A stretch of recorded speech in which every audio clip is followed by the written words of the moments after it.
और इधर बुलंदशहर की घटना पर उत्तर प्रदेश के डीजीपी ओपी सिंह ने पहली बार बयान दिया है। न्यूज 18 से खास बातचीत में डीजीपी ने कहा कि पूरी घटना एक साजिश का हिस्सा है। इससे पहले मुख्यमंत्री ने भी कल रात हुई बैठक में बुलंदशहर की घटना के पीछे साजिश की आशंका जताई थी। मुख्यमंत्री ने अधिकारियों को साजिश का पता लगाकर दोषियों पर कार्रवाई की बात कही थी।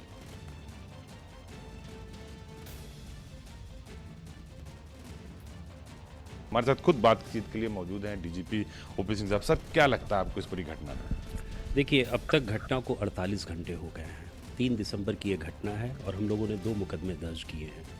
पहला मुकदमा जो दर्ज किया गया है वो गोकशी के ऊपर किया गया है, जिसमें कुछ व्यक्तियों को नामजद किया गया है। और दूसरी घटना जो हमारी पुलिस की ओर से दर्ज हुआ है, जिसमें भी कुछ लोगों को नामजद किया गया और कई लोगों को अज्ञात भर में उनकी गिरफ्तारी के प्रयास किए जा रहे हैं। मैं ये स्पष्ट कर देना चाहता हूँ कि ये सारी घटनाएँ लॉ एंड ऑर्डर की ही सिर्फ नहीं है, बल्कि इनके पीछे कोई षड्यंत्र है। और हम अब रिवर्स पुलिसिंग में चलेंगे। अभी तक के इनिशियल विश्लेषण से और इन्वेस्टिगेशन से हमें ये पता चला है कि इसमें कोई बहुत ही साजिश की बात है जो कतिपय व्यक्तियों द्वारा की गई है। आफ्टर ऑल ये क्या बात थी कि ये 3 दिसंबर को ये घटना हुई।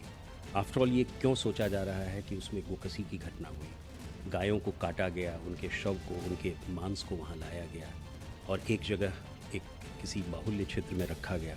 तो इन सब चीज़ों पर हम विचार करेंगे और हमने अपने एसटीएफ को, अपने लॉ इन्फोर्समेंट एजेंसी को ये लगा दिया है कि सबसे पहले हमें इस षड्यंत्र का पता लगाना है और इस ओर देखना है कि क्या कारण है कि ये घटना घटी। मात्र इसको लॉ एंड ऑर्डर की घटना समझकर यदि हम उसको श्रग ऑफ कर देंगे तो हम तह तक नहीं जा पाएंगे। इसलिए मेरा पूरा प्रयास होगा कि इस तरह की जो गोकशी की घटनाएं हुई उसके पीछे कौन कौन से तत्व थे, किन किन तत्वों ने इस दिन को चुना है और कौन कौन से तत्व थे जिन्होंने इस स्थान को चुना है, उनकी क्या रणनीति रही होगी। तो मैं समझता हूं कि इन सब चीज़ों पर हम बारीकी से अध्ययन करेंगे और उस पर हम विश्लेषण करेंगे, उस पर इन्वेस्टिगेशन करेंगे तो हमें एक षड्यंत्र का पता चलेगा और मैं समझता हूँ कि यही मैं करने जा रहा हूँ। मुख्यमंत्री योगी जी ने भी कल बैठक की, आप लोगों से बातचीत होगी, लगभग 2 घंटे बैठक चली, तो उनका क्या व्यू रहा होगा? वो भी जो अब तक बात निकल कर आई, जो हम लोगों की बात हुई, वो भी यही कह रहे हैं जो आप कह रहे हैं? नहीं, बिल्कुल। माननीय मुख्यमंत्री जी ने हम लोगों के कार्यों की समीक्षा की और उन्होंने हमसे जांच पड़ताल की कि क्या क्या अभी तक प्रोग्रेस हुआ है और उनका प्रेस स्टेटमेंट आया हुआ है। मैं समझता हूँ काफ़ी स्पष्ट है वो कि वो क्या चाहते हैं। वो चाहते हैं कि इस साजिश का पता चले और इस षड्यंत्र का हो और ऐसी घटनाएं क्यों हुई और क्यों उस स्थान को चुना गया और क्यों उस तिथि को चुना गया, ये बहुत महत्वपूर्ण है। आपको लगता नहीं कि पूरी घटनाएं प्रायोजित थी? जो लोग आए थे उनके पास असलहे थे, उनके पास हथियार थे, पुलिस के भी वेपन्स लूट गए, हत्या कर दिए, तो बहुत बड़ी साजिश थी। 15 लाख की एक भीड़ भी वहाँ ऑलरेडी मौजूद थी, वो भी चुनौती थी। नहीं, उससे पहले मुझे ये देखना होगा कि ये गोकशी की घटना क्यों हुई, उस घटना के पीछे कौन तत्व थे और उस घटना को वहाँ पे लाकर अंजाम क्यों दिया गया। ये बहुत इंपॉर्टेंट चीज़ है। इसीलिए मैं कह रहा हूँ कि law and order issue entirely अलग है और ये जो कॉन्स्पिरेसी या जो षड्यंत्र है वो बहुत इंपॉर्टेंट है, वो बहुत महत्वपूर्ण है। तो आपको लगता नहीं कि जो पूरी घटना थी इसके पीछे बड़ी साजिश की जा रही थी? 30 किलोमीटर दूर लाके गोमांस को फेंका गया, एक बड़ी दंगे की एक तरीके से कहा जाए पुनरावृत्ति, और जब 6 दिसंबर अयोध्या का जो विध्वंस का दिन होता वो नज़दीक था। बिल्कुल, इन सभी चीज़ों पर मेरी नज़र है और मैंने अपने लॉ इन्फोर्समेंट एजेंसी को, अपने एसटीएफ को इसी बात के लिए लगाया है कि षड्यंत्र का पर्दाफाश करना और उन लोगों के, उन तत्वों के पीछे आगे बढ़ना ये बहुत ज़रूरी है। कई लोगों को नामजद किया गया है, तो उस दिशा में भी आपकी टीम काम कर रही है? बिल्कुल, उनकी गिरफ्तारी के प्रयास किए जा रहे हैं। अजीत सिंह हमारे साथ जुड़ चुके हैं इस पर और विस्तार से जानकारी के साथ। अजीत, डीजीपी ये मान रहे हैं कि हाँ षड्यंत्र हुआ था, लेकिन किसने ये षड्यंत्र किया था? ये अध्ययन आखिर कब तक चलने वाला है? क्यों आखिर उस संगठन का नाम लेने से परहेज है पुलिस को? क्या दबाव पुलिस पर? बिल्कुल हिमानी, सही बात आपने कही कि आखिर उस संगठन का नाम लेने से क्यों बच रहे हैं पुलिस वाले। कल एडीजी ने भी कहा मैं किसी संगठन का नाम नहीं लूंगा, नाम लेना अनुचित होगा, सिर्फ वो आरोपी हैं। तो निश्चित तौर पर कहीं न कहीं दबाव होगा, क्योंकि बीजेपी से जुड़े लोग हैं, बीएचपी से जुड़े लोग हैं और जो मुख्य आरोपी है योगेश राज, वो बजरंग दल का जिला संयोजक है और फुटेज में साफ तौर पर दिख रहा है जो बहस कर रहा था सुबोध कुमार से, उस वक्त का भी की तस्वीरें आई हैं, जब बवाल हुआ उस वक्त की भी तस्वीरें हैं। तो निश्चित तौर पर डीजीपी भले इस बात को कह रहे हैं कि हमने अपनी एसटीएफ को लगा दिया और मुख्यमंत्री भी यही चाहते हैं कि इस पूरी घटना के पीछे साजिश क्यों की गई। अयोध्या का, चूंकि विध्वंस की जो बरसी होती है वो 6 दिसंबर का होता है और 3 दिसंबर का दिन क्यों चुना गया, हिंदू बाहुल इलाका क्यों चुना गया और उस स्थान को क्यों चुना गया। तो इन सारे विषयों को जांच करने के लिए जो ATTS है, FTF है, जो LIU है, सभी को लगा दिया गया। और डीजीपी का साफ तौर पर कहना है कि वहाँ चूंकि बड़ी भीड़ थी और तो बड़ी साजिश का एक बू आ रही है और साजिश के पीछे कौन से लोग हैं उनकी जांच कराई जाएगी। और मुख्यमंत्री ने भी यही कहा, लेकिन सवाल यही कि अभी भी जो मुख्य आरोपी लेकिन हैं, जो अजीत, लोग ये हैं, बड़ी भीड़ उन तो तक वहाँ पर पुलिस नहीं इसलिए पहुंच मौजूद पाई थी है। ना क्योंकि ऑलरेडी वहाँ पर एक कार्यक्रम चल रहा था। तो क्या व्यवस्था इस तरह से नहीं थी? साथ ही वो पुलिसिया तंत्र में कोई खामी है या व्यवस्था में कोई खामी है, उसको भी मानने के लिए तैयार नहीं थे। लापरवाही हुई है पुलिस की तरफ से। क्यों आखिर उनके सहयोगी उनको अकेला छोड़कर चले गए थे वहां पर सुबोध को? बिल्कुल, इस बात की भी जांच की जा रही है और इसकी अलग से टीम बनाई गई। और मुख्यमंत्री ने कहा था कि अगर इंस्पेक्टर को छोड़कर जो लोग साथ में थे क्यों भागे, उनकी भी जांच की जाएगी, उनकी कार्रवाई की जाएगी। और 48 घंटे आज पूरे होंगे हिमानी।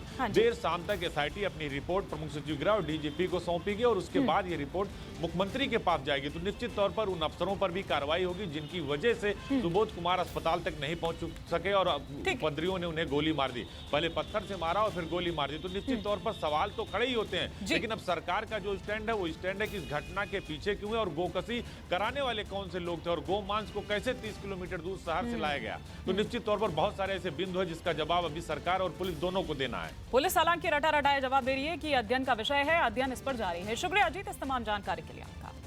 लेकिन इससे पहले उत्तर प्रदेश के मुख्यमंत्री योगी आदित्यनाथ ने SIT से मामले की रिपोर्ट मांगी है। सूत्र ये बता रहे हैं कि SIT की टीम आज इस मामले पर अपनी रिपोर्ट सौंप देगी। SIT रिपोर्ट में दोषी पाए जाने वाले अफसरों पर कार्रवाई की जाएगी। मुख्यमंत्री ने देर रात बैठक के बाद पूरी घटना पर रिपोर्ट मांगी है। बैठक में भी मुख्यमंत्री ने ये कहा था कि किसी बड़ी साजिश का हिस्सा है और इसकी जांच कर दोषियों पर कड़ी कार्रवाई की जाए।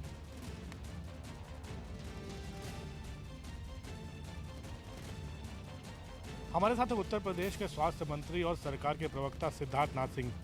सिद्धार्थ जी, कल जो हुआ बुलंदशहर में काफ़ी दुखद, आपकी बड़ी प्रतिक्रिया? देखिए, दुर्भाग्यपूर्ण था जो भी हुआ कल। और मैं इतना ही कह सकता हूँ, सरकार की तरफ से प्रयास ये रहता है कि इस तरह की घटनाएं ना हो। और हम लोगों ने भी पुलिस को भी और जनता के बीच में एक शांति का माहौल पैदा करने का हमेशा ही आदेश दिया है और निर्देश दिया गया मुख्यमंत्री जी के माध्यम से। और जो कल हुआ है वो मैं कह सकता हूँ जिसको अंग्रेजी में वन ऑफ एक केस था, मगर वो आगे और ना हो। और जो लोगों के यहाँ घर में दुखद समाचार भी पहुँचा है, जिनकी मौतें भी हुई हैं, हमारी तरफ से संवेदना भी है और जो भी सरकार कर सकती है उसमें मदद कर रही है। SIT गठित कर दी है, 48 घंटे में हम लोग की रिपोर्ट भी आ जाएगी और जो भी दोषी होएगा उस पर कार्रवाई होगी। दोनों तरफ से जहाँ से वहाँ पे FIR भी दर्ज हुई है और पूरा निष्पक्ष होकर इस पर जांच होगी। निष्पक्ष जांच की बात करें, लेकिन जिस तरह से एक पुलिस वाले की हत्या हुई, विपक्ष आरोप लगा रहा है कि बीजेपी सांप्रदायिक रंग दे रही है, गोरक्षा के नाम पे इस तरह की हिंसा हुई है कल। देखिए, विपक्ष का काम है आरोप लगाना। जब आरोप लगाया जाता है विपक्ष, तो उसको सच्चाई के साथ आरोप लगाना चाहिए, तथ्य होने चाहिए। ये कोई सांप्रदायिक घटना नहीं है। यहाँ पर दो समुदाय के बीच में झड़प नहीं हुई है, न कि मुस्लिम और हिंदू के बीच में हुई है। कुछ लोगों के बीच में पुलिस के साथ हुई है और वहाँ पे गुस्सा कहीं भड़का है, वो जो कि भड़कना नहीं चाहिए था और उसमें जाने गई हैं। ना ही कोई दो समुदाय के बीच में लड़ाई हो रही थी जिसको संप्रदाय कहा जा सकता है। फिर भी एक इंस्पेक्टर की इस तरह से हत्या, ये लगता है जघन्य अपराध है मॉब के द्वारा भी। उसी मॉब को हिंदू लोग बोल रहे हैं कि ये धर्म के नाम पे हो रहा है। नहीं, मैं इतना ही कहूँगा कि ये किसी की भी मौत हो और पुलिस की हुई है एक या किसी की भी मौत हो, ये दुर्भाग्यपूर्ण है, ये होना नहीं चाहिए। और जब मॉब आता है तो मॉब में इस प्रकार की एक मेंटालिटी या सोच भी आती है जो कि सही नहीं हो सकती है और इसको रोकना चाहिए। और हमारा पूरा प्रयास है, हमारे मुख्यमंत्री जी का प्रयास है कि हर जगह शांति रहे, भाईचारा रहे। और जो प्रधानमंत्री जी का सबका साथ सबका विकास, वही तो उत्तर प्रदेश में हो रहा है। तो इसलिए दोनों समुदाय के बीच में कोई तनाव भी कहीं हो, वो भी नहीं हो सकता, क्योंकि उत्तर प्रदेश के अंदर एक शांति का माहौल लेकर हम लोग आगे